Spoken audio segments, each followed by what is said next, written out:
Sector 9 थाना area में 10 रुपए किराए को लेकर हुई मारपीट में घायल हुए ऑटो चालक विपिन की शनिवार को उपचार के दौरान मौत हो गई थी। ऑटो चालक की मारपीट करके हत्या मामले में पुलिस ने सोमवार को 2 आरोपी गिरफ्तार किए हैं। इस मामले में पुलिस 2 आरोपियों को पहले ही गिरफ्तार कर चुकी है। मृत ऑटो चालक की पहचान कन्नौज, उत्तर प्रदेश के वारापुर गांव निवासी विपिन के रूप में हुई थी। दरअसल 10 अगस्त को सेक्टर 9 थाने पुलिस को सूचना मिली थी कि ऑटो चालक विपिन के साथ 2 युवकों ने किराए को लेकर मारपीट की है। इस मारपीट में गंभीर रूप से घायल विपिन को निजी अस्पताल में भर्ती कराया। पुलिस ने विपिन की चाची की शिकायत पर एफआईआर दर्ज की थी। ऑटो चालक की पहचान कन्नौज, उत्तर प्रदेश के वारापुर गांव निवासी विपिन के रूप में हुई है। 10 अगस्त को विपिन ने घर पर कॉल करके बताया था कि रवि नगर पेट्रोल पंप के पास सवारी से किराए को लेकर उसका झगड़ा हो गया है। जब चाची व परिवार के अन्य लोग वहां पहुंचे तो 5 से 6 युवक विपिन को लाठी डंडों से पीट रहे थे। परिवार ने बचाने की कोशिश की तो उन युवकों ने उनके साथ भी मारपीट की और जान से मारने की धमकी देकर भाग गए थे। इस मारपीट में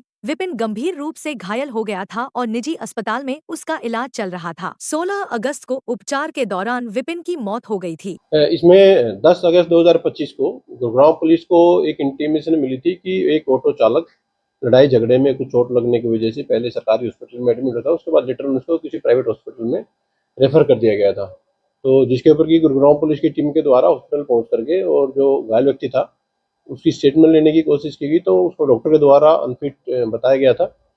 इसके बाद उसकी फैमिली मेंबर में उसकी चाची के द्वारा पुलिस को एक कंप्लेंट फाइल की गई है और उसमें बताया गया था कि ये जो घायल व्यक्ति था ये बेसिकली ऑटो चालक का काम करता है और इसके साथ में कुछ लोगों के द्वारा झगड़ा किया गया था जिसमें लगी चोटों के कारण हॉस्पिटलाइज था। पुलिस के द्वारा इस मामले में जानलेवा हमला करने से संबंधित धाराओं में सेक्शन एफआईआर रजिस्टर की गई थी।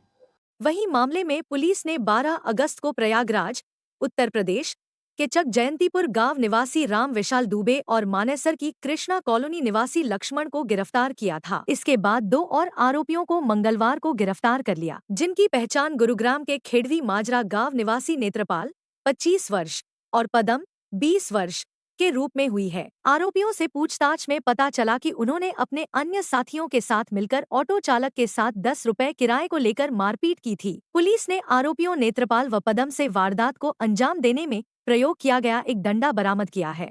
और एफआईआर रजिस्टर करने के बाद में इसमें पुलिस के द्वारा 2 अक्यूज को अरेस्ट पहले ही कर लिया गया था। जो अरेस्ट किए गए जो 2 अक्यूज है उनकी पहचान राम विशाल के रूप में हुई थी और दूसरा जो अक्यूज था उसकी पहचान लक्ष्मण के रूप में हुई थी। दोनों ही फिलहाल गुड़गांव में रहते हैं और क्रमशः 19 और 24 वर्ष के ये दोनों युवक थे।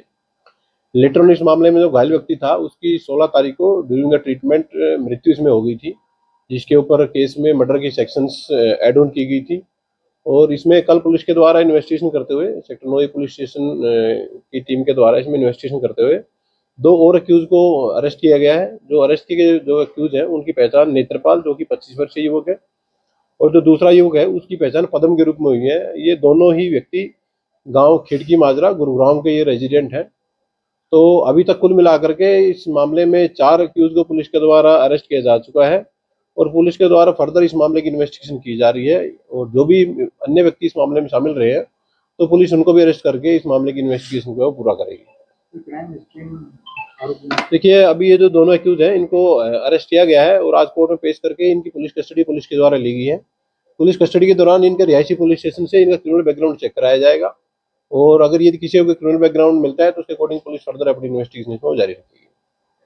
पुलिस प्रवक्ता एएसआई संदीप कुमार ने बताया कि आगामी कार्रवाई के लिए आरोपी नेत्रपाल व पदम को मंगलवार को अदालत में पेश करके 2 दिन के रिमांड पर लिया है। पुलिस मामले में पूछताछ कर रही है ताकि ऑटो चालक के साथ मारपीट करने वाले अन्य आरोपियों को गिरफ्तार किया जा सके।